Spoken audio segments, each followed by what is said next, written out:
Continuando a leitura dos Salmos, hoje estamos lendo o Salmo 137 e ele tem lindas lições para nós.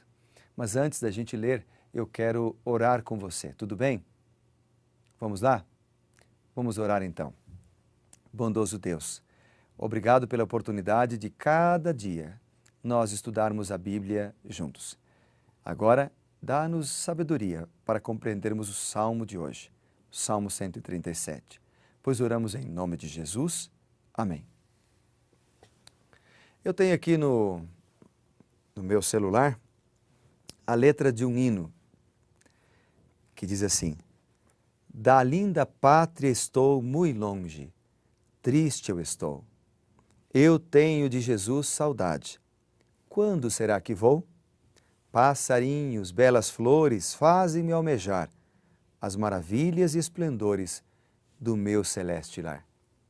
Este hino, ele me faz lembrar, me lembrei dele, aliás, lendo o Salmo de hoje, que é o Salmo 137. Saudades da pátria.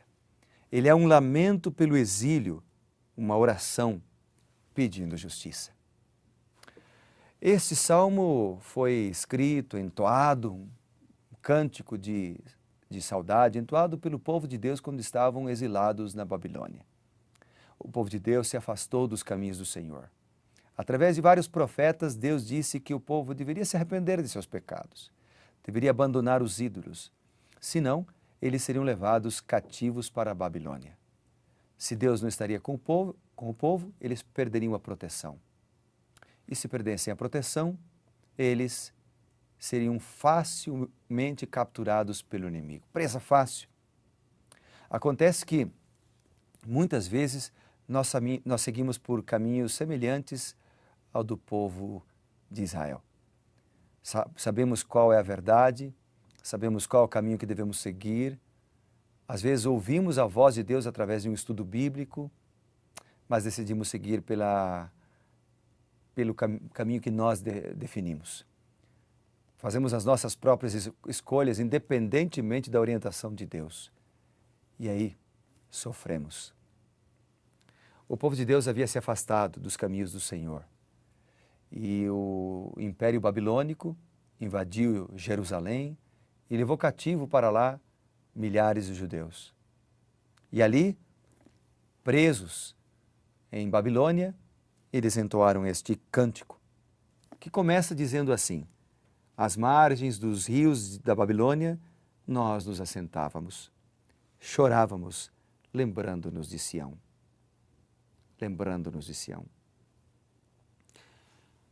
Muitas vezes nós lembramos das bênçãos de Deus, mas eu quero dizer para você, nunca é tarde para voltar. Se Deus está te chamando hoje, se você foi muito longe, se afastando dos caminhos do Senhor, se você já foi membro da igreja e se afastou, não é tarde para voltar. Hoje Deus está te chamando. Talvez você esteja lembrando dos hinos que você cantava quando frequentava a igreja, as classes da escola sabatina, o pequeno grupo de jovens, o clube de desbravadores.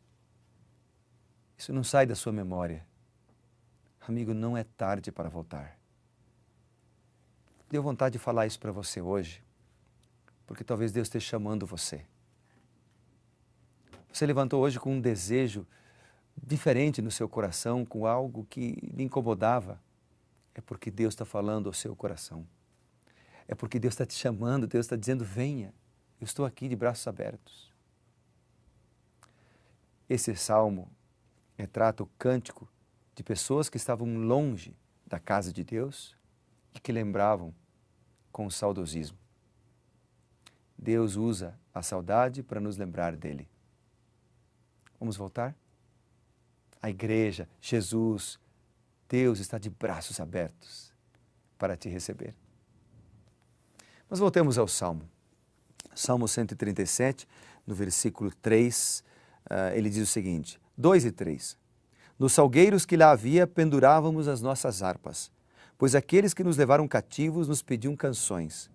E os nossos opressores, que fôssemos alegres, dizendo: entoai-nos alguns dos cânticos de Sião.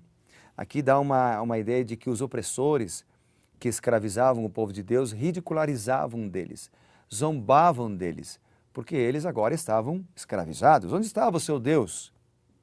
No verso 4, então, eles dizem, o salmista diz, como, porém, haveríamos de entoar o canto do Senhor em terra estranha? Ou seja, eles estavam sem motivação, estavam desanimados pela situação em que eles estavam. É o que acontece muitas vezes conosco também, não é? O desânimo às vezes nos abate e às vezes a gente perde até a vontade de ir à igreja. Mas a gente precisa levantar a cabeça e louvar o Senhor, cantar um cântico de adoração e de louvor, porque nos anima. A música nos ajuda a vencer as tentações, a música nos dá força e ânimo, a música nos ajuda a gravar na nossa mente as verdades da palavra de Deus. Aliás, cada salmo era um cântico. O povo de Deus costumava cantar sobre a verdade, cantar sobre a revelação. E assim gravavam, fixavam na mente deles e dos pequenos, das novas gerações, sobre o caminho do Senhor, sobre a pessoa do Senhor. Continuando, o Salmo, ele diz o seguinte no verso 7. Contra os filhos de Edom, lembra-te, Senhor. Do dia de Jerusalém, lembra-te, Senhor. Pois diziam, arrasai-a, arrasai até os fundamentos. Aqui é também um clamor do povo de Deus que estava no exílio contra os seus opressores.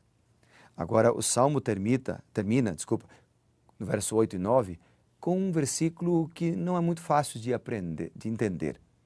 Ele diz assim, filha da Babilônia, que hás de ser destruída, feliz aquele que te der o pago do mal que nos fizeste. Feliz aquele que pegar os teus filhos e esmagá-los contra a pedra. Interessante esse verso. Difícil de entender. O que significa ele? Seria um desejo de vingança pessoal do salmista? Não. O salmista apenas está relembrando as profecias que foram feitas contra a Babilônia. Não é um desejo de vingança pessoal. A Bíblia, com comentário, Bíblia de Andrews, com comentário no seu rodapé, diz o seguinte, a expressão feliz aquele que pegar os teus filhos e esmagá-los contra a pedra, deve ser compreendida no contexto do clamor aflito por justiça divina.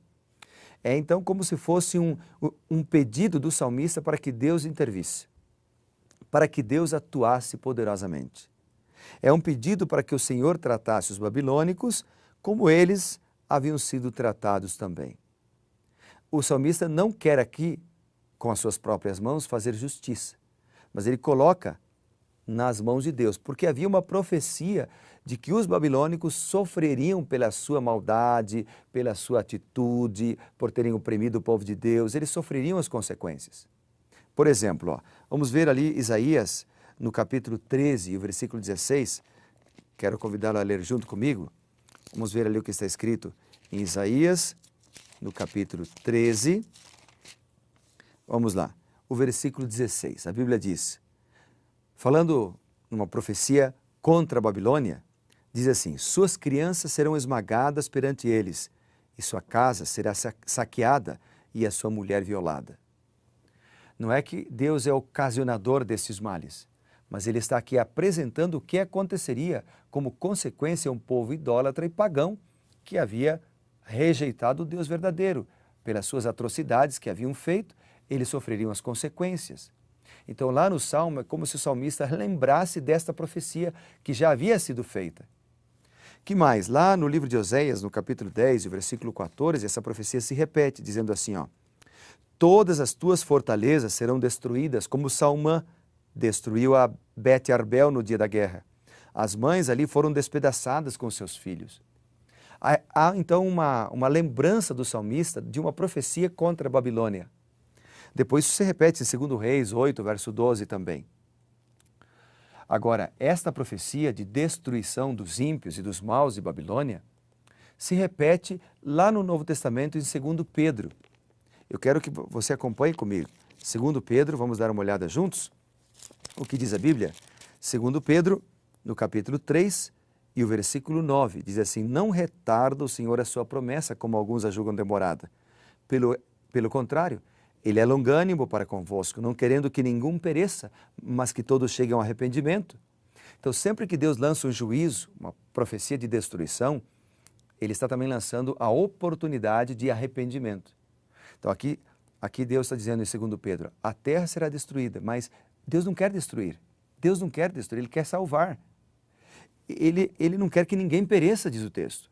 Mas aqueles que não se arrependerem serão destruídos. A terra e todas as coisas que nela existem serão desfeitas, serão abrasadas, diz o texto, serão atingidas pelo fogo divino.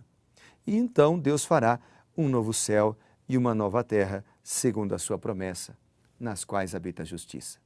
2 Pedro, capítulo 3, versículo 8 até o 13. Ou seja, a vontade de Deus é que todos se arrependam. Mas quem não se arrepender, infelizmente, sofrerá as consequências das suas próprias escolhas. Vamos orar? Bondoso Deus, muito obrigado pela oportunidade de te servir. Ajuda-nos a sermos leais e fiéis ao Senhor Jesus Cristo, a entregarmos a nossa vida a Ele todos os dias, em todos os momentos, porque Deus é bom sempre para conosco. Por isso nós te agradecemos e oramos confiadamente no nome do Senhor. Sião virá em breve com a volta do Senhor Jesus, e é para lá que queremos ir. De lá temos saudade. Oramos, portanto, em nome de Jesus. Amém.